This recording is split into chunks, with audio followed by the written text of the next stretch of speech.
Okay, so we will get started. We've got about 22 people in the meeting here. And hopefully everybody can see that I'm recording the meeting today so that we can have this up on our Outdoor Club SharePoint site. But wanted to welcome everybody. Thanks for calling in today. My name is Angela Fighter, and Maddie Dunsing and I are co-chairs of the On-Campus Events Committee for Outdoor Club here. So today we are hosting Alejandro Munoz, and he is down in the Decatur MRD plant as an O2 engineer. And he's agreed to present to us today his journey via motorcycle across the United States to transition from a position in Menominee down to Huntsville. So we're calling it Huntsville the Hard Way, which is kind of what he nicknamed this journey, which, as you could tell from the invite, the mileage that he incurred over his trip was definitely more than needed, but I'm sure it was a lot more fun anyways. So, and like Maddie said, if you just joined in, we are going to be doing a giveaway. So we'll be giving away 2 small REI gift cards. So I'll make sure to keep track of everybody in attendance, and we'll send that out afterwards just via random drawing. And as far as questions, we'll kind of just maybe save those until the end so that Alejandro can get through his presentation, and there'll be plenty of time for questions. So feel free to start thinking of some as he's going through. Otherwise, I will hand it over to you, Alejandro. Thank you. Great. Thank you, Angela.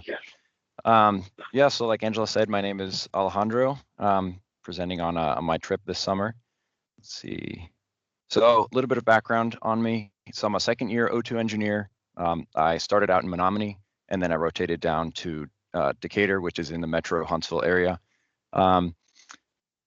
Between the kind of required COVID vacation by June 30th and the relocation, I figured it'd be a great opportunity to take a motorcycle trip. So I've been riding for about 5 years, so not too long. My longest trip though was like 2 or 3 days. So definitely kind of an undertaking.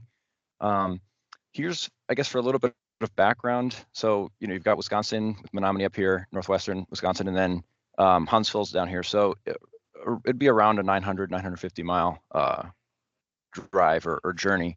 But yeah, so I kind of started planning out this trip. I wasn't sure what to even start with. It's a pretty big trip, longest one I'd planned, but I kind of just thought about where do I want to go and what I really kind of want from a trip, because you kind of look at longer trips, it starts kind of being more of a you can learn all sorts of different things on a longer trip about the world or yourself or whatever. So I knew I wanted to be recreation, and definitely kind of on the cheaper side. I didn't want to blow up.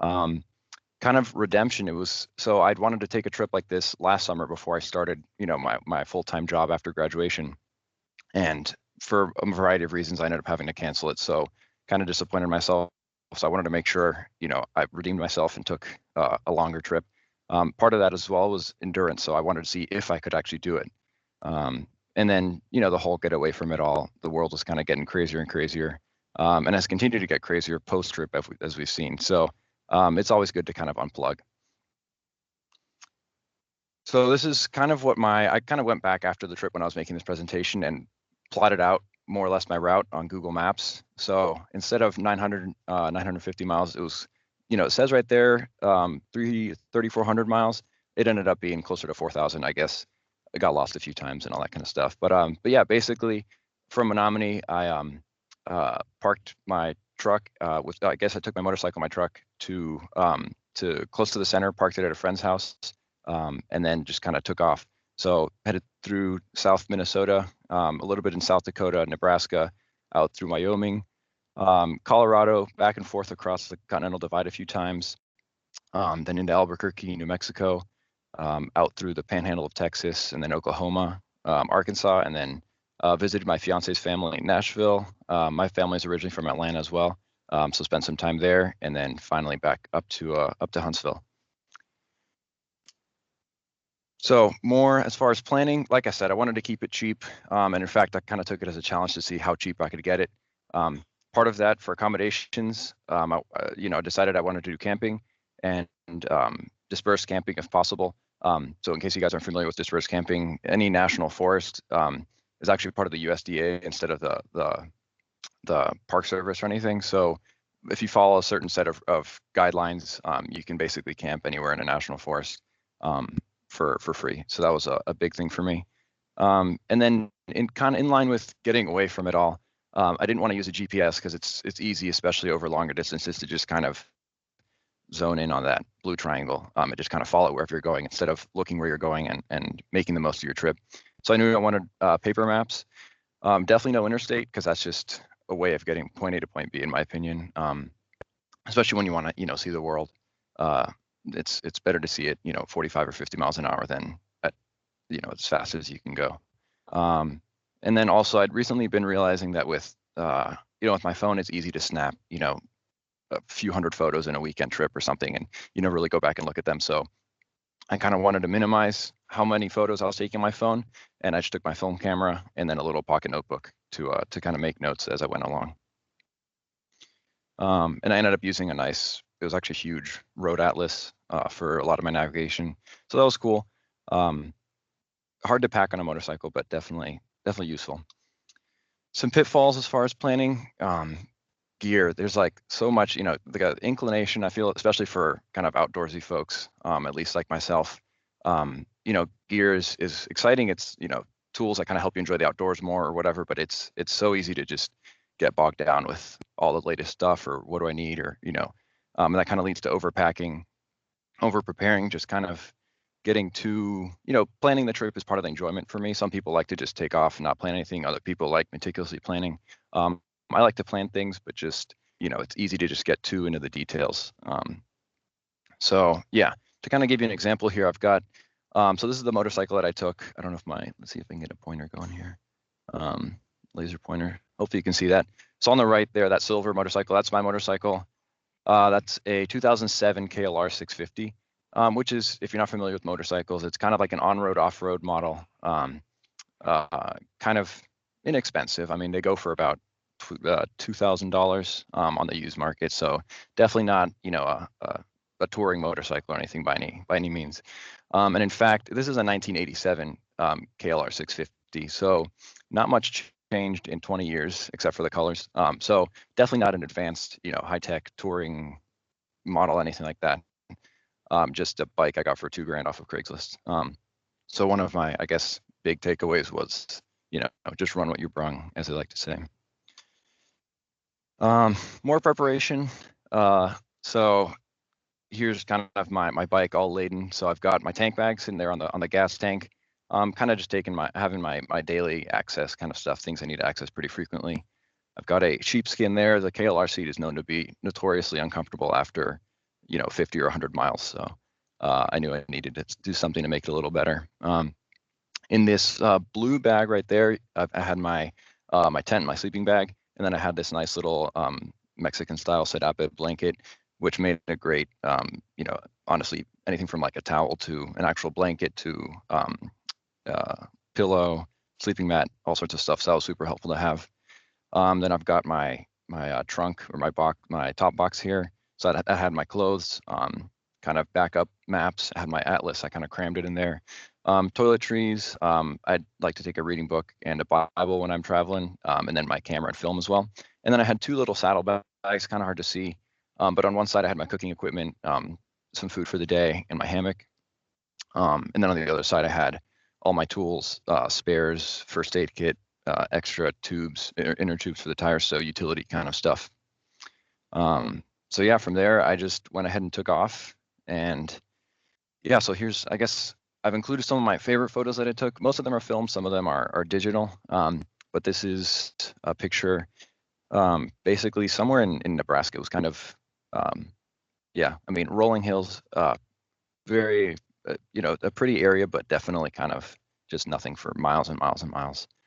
This is a campsite at Pipestone National Monument in southwestern Minnesota. And I think the first photo of the trip, actually.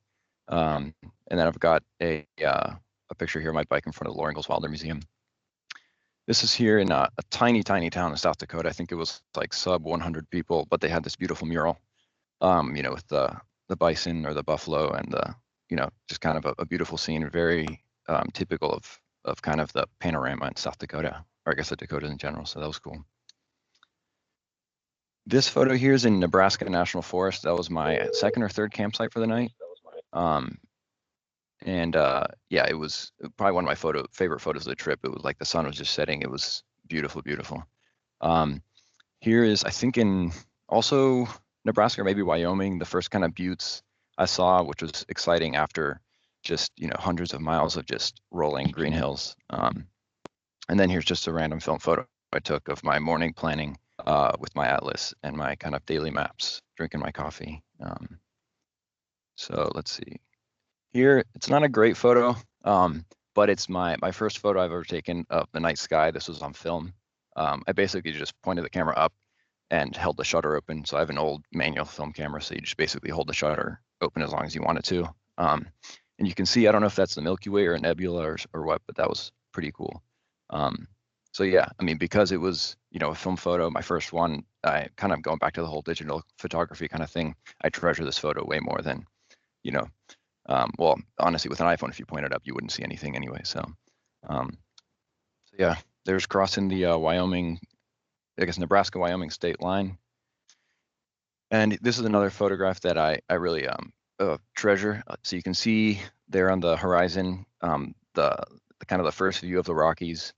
It had been a really rainy day that day, so coming down, I guess, south into Colorado, it was really exciting to see the Rockies. Definitely one of the parts I was looking forward to the most in the trip. Right around Walden, Colorado, northern Colorado, I met up with a friend who I actually talked into riding all the way out from San Francisco, meeting me kind of in the middle in Colorado. We rode down the Continental Divide, camped in Roosevelt National Forest. This is me on Trail Ridge Road, I think, in Rocky Mountain National Park. So yeah, just kind of unreal, rarefied air. We hiked maybe like, I don't know, a few hundred feet to this kind of like lookout, and we were almost out of breath. So definitely pretty high elevation. Really cool to be up there, especially on a motorcycle. You feel all the temperature changes and all that kind of stuff. Here we're down in a valley in Colorado. Again, just beautiful, beautiful, like unreal scenery. And not, of course, not quite captured very well with photos, but this is another film photo that I took, and it's, just beautiful vistas. We saw a lot of these signs. I don't know if you can make it out, but it says motorcycles use extreme caution. So that usually means, danger ahead, or if you use caution, a lot of fun ahead, because it's usually windy roads or steep grades, that kind of stuff. This is Salida. So Salida was a cool town in, I guess, south central Colorado. We were really pleasantly surprised. A lot of the smaller towns kind of run together. A lot of either mining or just, I guess, smaller tourism stuff, but Salida was definitely a pretty cool town. This is one of the straightest roads I think we hit. That was in northern New Mexico. And then we also got lunch at this little place. We were planning on having lunch in this town called Ojo Caliente in New Mexico. And we passed a few buildings and then kept on riding, and we're trying to figure out where the town was. And it was actually like the 4 buildings we'd passed. But I mean, they had really good, really cheap, really authentic New Mexican cuisine. So that was cool. This is a photo I took. I don't know, it just seemed like a cool photo to take. There was a lot of different, Taco Bell, Taco Casa, Taco King, I don't know, all sorts of taco something restaurants in the Southwest. Plus it was a cool truck. So I thought it'd be a good photo to take. This one on the left, not a great photo, but it shows, I mean, that was one of my sleeping arrangements in, I think, Oklahoma. So yeah, I mean, if you find public land and dispersed camping is okay. Yeah, I mean, just string up a hammock, crash for the night, and then keep on going. Also rode on the Natchez Trace in Tennessee, so I guess that's skipping forward a little bit. And then this was one of the last photos I took on the trip. So Fort Payne, Alabama, I guess close to the Georgia border. Really good riding there as well.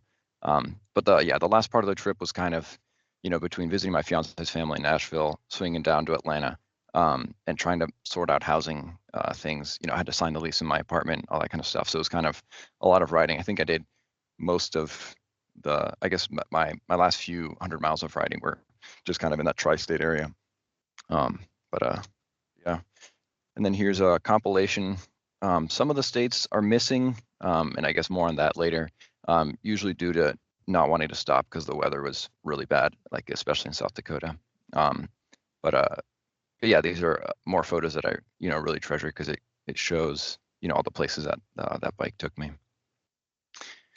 So some general takeaways, definitely always pack as light as you can. I even didn't really bring a jacket. I mean, I had like a protective kind of overshirt with padding and Kevlar for my motorcycle, but yeah, I had to pick up a jacket along the way because it got kind of cold up in the Rockies. But I thought I packed light, but even I think less stuff. Somehow, the less stuff you have to worry about, the better. Slow down, take the scenic route. Definitely a constant challenge, even on a pleasure trip like this. Some days you just kind of want to grind out the mileage and get it done. But reminding yourself that you're there to enjoy it. Just slow the pace down, and that allows you to enjoy it more. Take pictures and write things down, but don't take too many pictures. It's too easy to just kind of be looking at this beautiful vista and trying to capture it right on your phone or on a camera or whatever. And it's, for better or for worse, it really can't be captured properly on with a photo. So enjoy it and then take a photo to remind you of that time you were there. And definitely, write things down as well. One thing I learned was routines are important. So it kind of, I guess, gives you, I don't know, makes you feel human or something, I guess, at the end of the day. So I'd roll into camp after I'd found where I was going to sleep for that night, do my nightly maintenance. So, adjust the chain or lubricate it or whatever, check oil, check tire pressures, check my maps to make sure, I was on track where I was going the next day, make dinner, do some basic hygiene things, brush my teeth, put on deodorant, just things that make you, like I said, feel human. And then make sure you get to bed at a reasonable hour, because the earlier you get on the road, the better. Plus you get to see the world waking up. So pretty cool. My total spend so it's 12 days total, 11 nights. And I spent $385. So that includes gas, food. I had to pay for camping a few times. And the reason I put that in there is just to kind of show that it's definitely, you can spend way more than that and have a great vacation too. You can potentially spend less, I don't know. But it's definitely something that's accessible, a cheap bike, camping, and I didn't eat gas station food. My friend did, but you gotta feel human. So definitely fruits and veggies and all that kind of stuff. Going to grocery stores instead of restaurants or convenience stores helps save money as well. But yeah, I was impressed with, it was definitely a very affordable trip. So part of this presentation, I also wanted to talk about why motorcycling. I'm the only person in my family who rides motorcycles. Before I started riding, I think it's kind of a common perception, at least, where I grew up, in a city in the South, where it's, there's Harley people or, bagger bros or whatever. And then there's kind of the people on crotch rockets. And nothing wrong with them, but not always the kind of people you want to associate with. But it's really, motorcycles, you're just riding with, two wheels and a motor between you, in the wind, so not cultural associations aside, motorcycles are pretty cool. But anyway, why motorcycling specifically? So with an airplane, point A to point B, you're using that to get to destination, which makes sense. Airplanes are definitely useful. You can't get to Europe on a motorcycle or a car. On a cars are great for road trips, especially for going on interstates.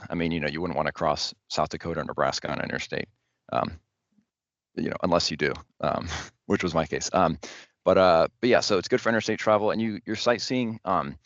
And nothing against cars, but you are inside kind of your own little enclosure inside a pod, panoramic glass, climate controlled. And that's great. It's definitely nice, when it's raining, definitely nice when it's scorching outside.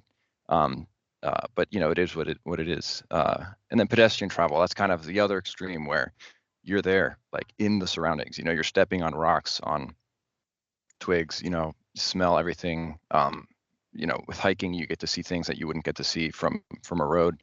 So that's kind of the pendulum swinging the other direction. With motorcycling, you're kind of immersed in the surroundings, so you can you can go long distances like in a car, but you also have that experience of being in your surroundings instead of looking at the surroundings.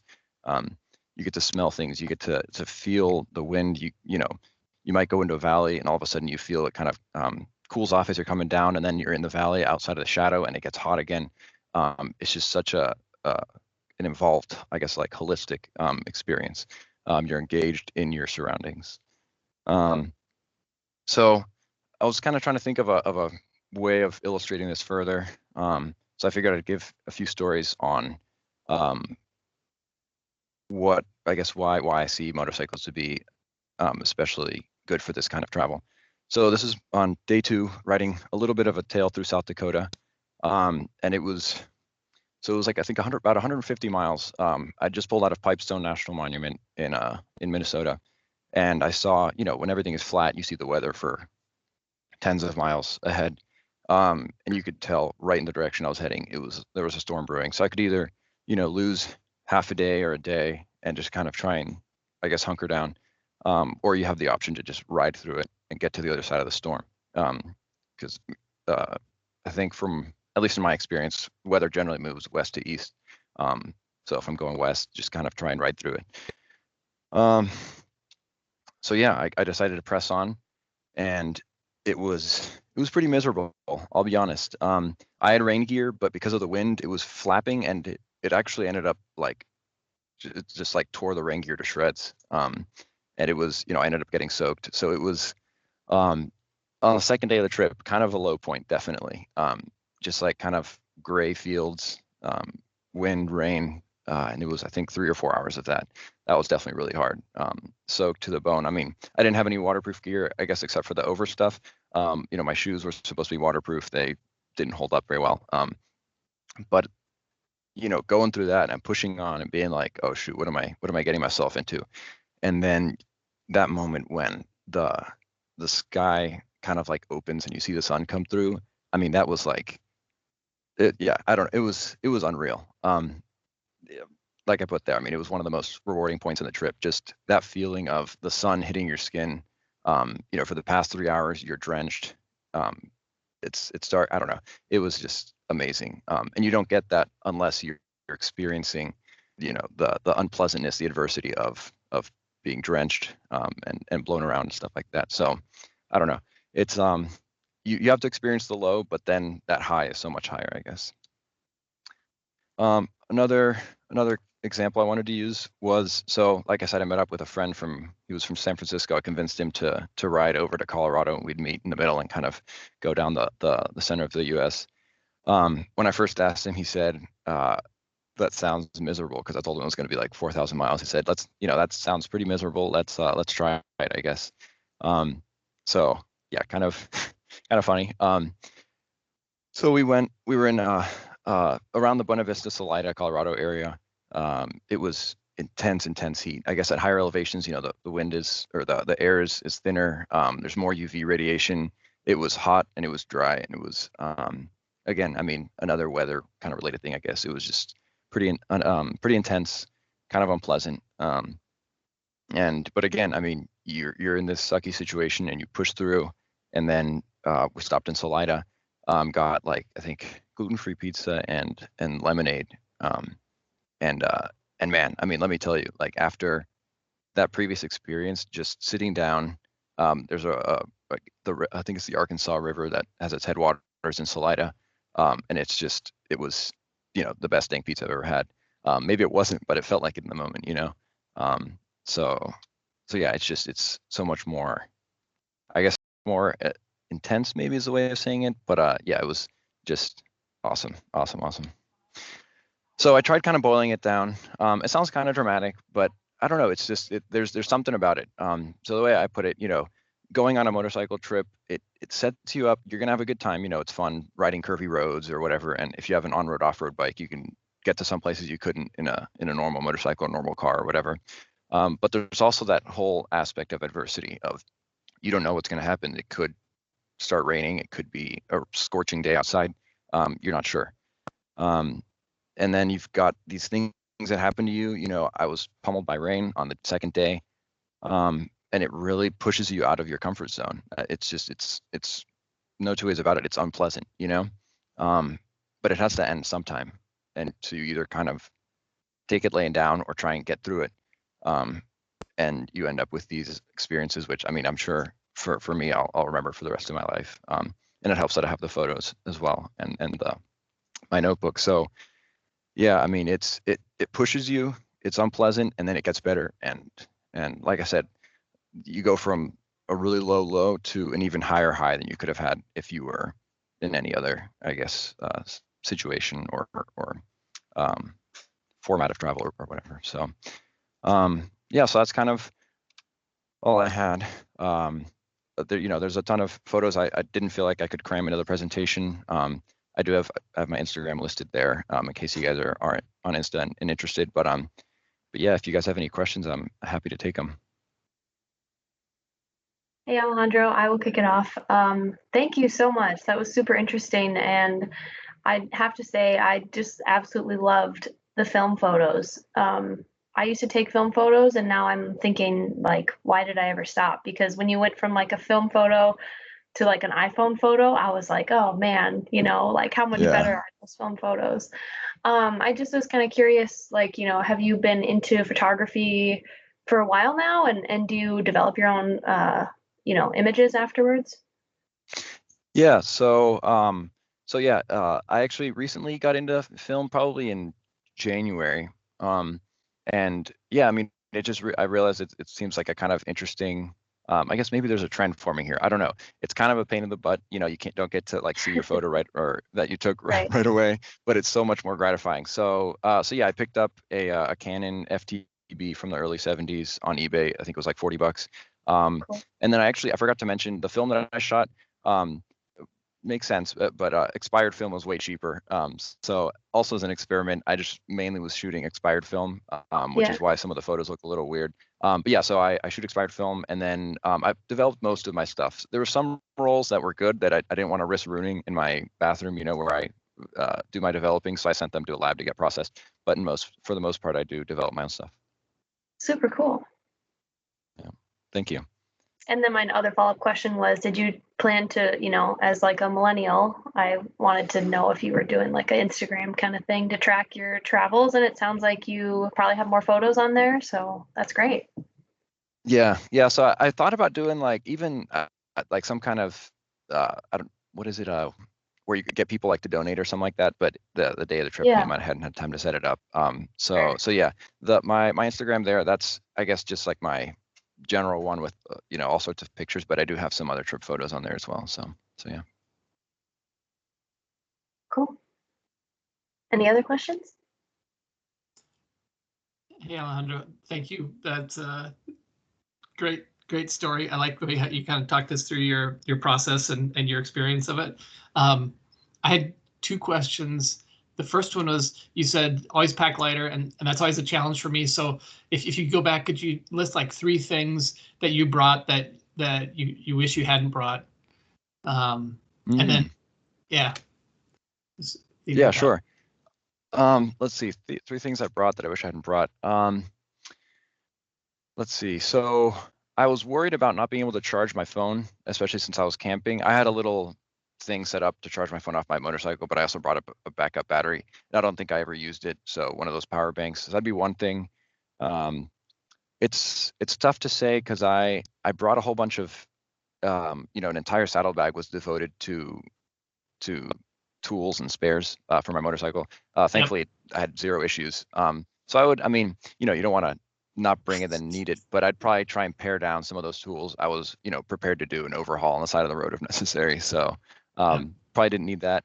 And yeah, I brought a pretty heavy sleeping bag just in case, but I could probably have done with a lighter one, especially since it was in the summer. So I had my blanket and probably a lighter sleeping bag that could have kind of worked together to be a little warmer.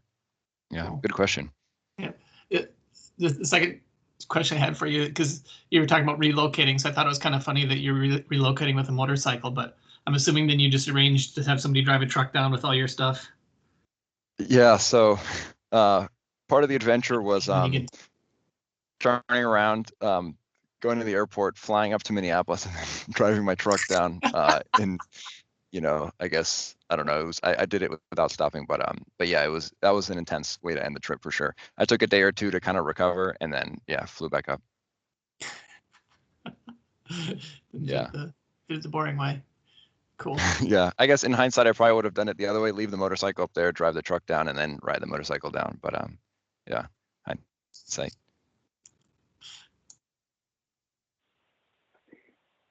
Can you talk about your bike more, and if you were satisfied, or if there would be some other type of bike that you think might have been better for your trip? Yeah, certainly. So kind of going back to the spirit of run what you brung, I wanted to get a different bike, especially, what better excuse do you need than a big 4,000-mile trip? But yeah, I mean, the KLR did great. It's the machine that the Marines used, I think, through like the 90s into the 2000s. So it's the U.S. Marines. So it was, I mean, it did great. No real issues. I had one tip over off road and broke a mirror, but that's on me anyway. I would say it is not the machine for everyone to do. If I had to do it again, I actually recently acquired a two. So the KLR is a single cylinder. So for those of you not familiar as much with motorcycles, one cylinder, it's not counterbalanced, so you've got a lot of vibration coming through the handlebars, and that really adds into your fatigue. So, I would say the KLR is not the ideal bike for long distance touring. I recently acquired a Royal Enfield Interceptor 650, which has two cylinders, so they're counterbalanced, so it rides a lot smoother. You can, go longer with less fatigue.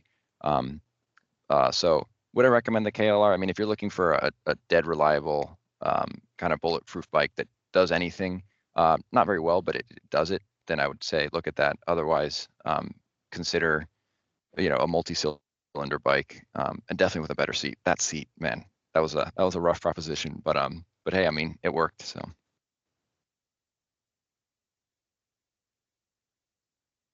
Does that answer your question?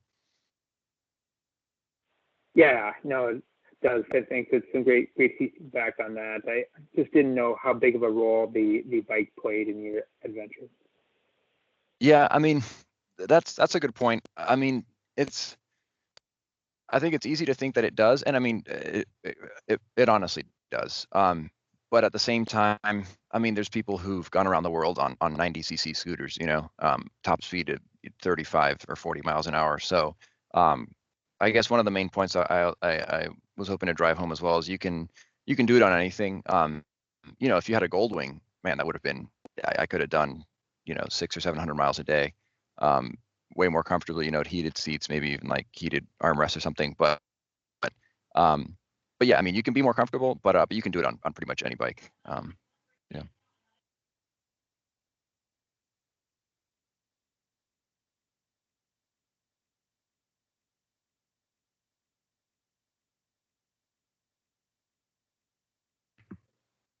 Any other questions out there?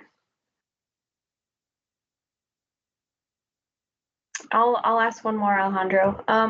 Sure. I've only. Oh, sorry. Go ahead, Adam. Oh, thanks. I was just wondering how you organize your trip, like mileage per day, mileage between stops. Do you wish you had highway pegs? Yeah, great question. So I figured, I mean, given, hand fatigue from the vibration, and seat fatigue as well, plus mileage range, I wanted to do anywhere from 300 to 400 miles a day. And I think my average ended up being like 330 or 340 miles a day. So yeah, kind of just having, kind of between towns, looking at distance between towns, and then just kind of like hopping from one to another, taking either state highways or highways being like state routes or US routes, or even local roads. But yeah, I mean, highway pegs, actually they were kind of pseudo highway pegs mounted on there. They didn't make a huge difference. The main I guess helper was being able to stand up on the pegs. But the KLR has a 6-gallon tank, so I was able to get around 250 miles to a tank. I think it's like 40 or 50 miles to the gallon. So yeah, it wasn't too big of an issue, but yeah, to answer your question, 300 to 400 miles a day. And I also have to give a shout out to Don, the ride captain. Actually, that reminds me, from the Twin Cities Motorcycle Club. He helped me definitely lay out a lot of the route based on roads he'd ridden before and that kind of stuff. So we kind of worked within that 300 to 400 mile a day mileage budget. Cool, thanks. Yeah, Alejandro, my question was just more around, as someone who's not a motorcycle driver, I've ridden on a motorcycle before, but I definitely have never driven one, and I've obviously don't own one. So I guess, how did you get into this hobby to start? And maybe any advice for people who might be somewhat hesitant to do some, even just to drive one, let alone do a 4,000-mile trip on one? Because I totally agree with all your comments about why it's so great. And it is fun, but it seems unattainable for someone like me. So maybe just some tips there. Yeah, absolutely. I'm glad you asked that. And that's something I'm always trying to kind of impress upon people. So great question for sure. So I started, like I said, no one in my family had ridden before or anything. My sister spent a semester, or I guess a year, in Spain, and I was starting at Georgia Tech. And parking passes for cars, I was commuting to school, are like $800 a semester. And you could buy one of those Chinese moped scooters shipped to your house for $700. So my parents were like, yeah, sure, we'll buy you a scooter. And my, based on my sister's recommendation to just use a scooter like they do in Europe. And so that was kind of, I wouldn't consider a scooter necessarily, especially one of the Chinese ones. I mean, it's not the most reliable thing. It's not a great way to start. But once you feel the whole knees in the breeze, wind in your face kind of thing, I was sold. And then I kind of progressed slowly. I bought a starter bike, 250 cc's, the same kind of bike they use at Motorcycle Safety Foundation classes. It was $1,500 on eBay, on Craigslist. And you kind of just like work your way up. So I mean, some people ride their whole life and don't go on longer trips. Some people want to go on longer trips right away. But I would say start small and start safe too. I mean, there's no reason to kind of rush into it. I took a Motorcycle Safety Foundation training course, and in Georgia, where I'm licensed, it kind of, that acts as a waiver for you to get your license. So if you complete the course successfully, you just take that and go to the DMV or to the Department of Driver Services, and you get your motorcycle endorsement on your license. And that's a great, safe way to start. I have 4 sisters. My youngest sister is now commuting from home to Georgia Tech as well. She started out on a 50cc scooter as well, with some prodding from me, and she actually just this past weekend acquired a 200cc scooter, which is quite a step up and actually requires a motorcycle license. So she took the Motorcycle Safety Foundation course and got licensed. So really, it's just step by step. If you have the desire, reach out to local any riders you might know. I'm happy to also connect you if I can, or anyone else. But yeah, I mean, it's non motorcycle gang people who just enjoy riding 2 wheels are out there, and we're always happy to talk about it. So yeah, definitely, I would say MSF course and reach out to riders you might know. Cool, thank you. Yep. Anybody you guys else for have hearing any me out. questions? Yeah. If there's no more questions, yeah, just wanted to give another thanks to you, Alejandro. Appreciate it. Thought it was really informative and different than anything that we've really had someone come in and talk about. So we appreciate it. And glad that you are making the most of your journey and, have settled in Huntsville, and hopefully you're enjoying your new position there too. So like I said at the start, we are going to do a giveaway. So I'll follow up. We've got this presentation being recorded. So once that's complete, I will send that out, a link to that where we have it on our SharePoint, as well as the winners of the giveaway. So again, we appreciate it, Alejandro. And thanks everybody who called in today. Have a good day. Thank you for your questions, guys. Yeah, Thank thanks, you. Alejandro. Thanks. Thanks, guys. Thanks, bye. Thanks.